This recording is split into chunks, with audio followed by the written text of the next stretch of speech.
Recently I posted a video about how to check if a number is even or odd. Right, but then, I got a comment. Petros said, can we make a run flag?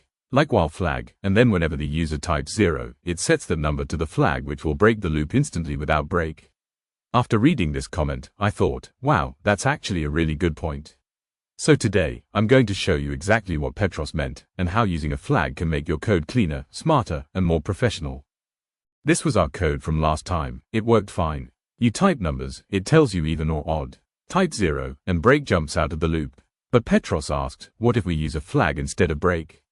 At first, I thought, why? Break works fine, but then I realized, Petros was right. There's a better way. So first of all, let's see what is a flag. Think of a flag like a light switch. When the switch is on, the loop runs. When the switch is off, the loop stops.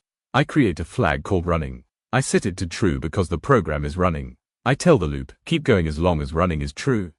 When running becomes false, the loop will automatically stop. If the user types 0, that's the signal to stop. Running equals false. I flip the switch to off. No break needed. Let's run this code to check results. First of all, let's join both if conditions together and then we run the program, if yes.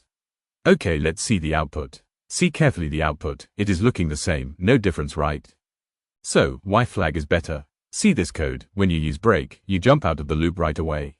You can't do anything after. This line will not be printed. Let's run it. When I will enter 0, the print statement will not be executed by break.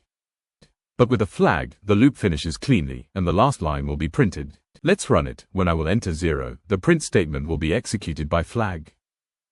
I hope you understand. So Petros, if you're watching this, thank you. It's actually better than using break.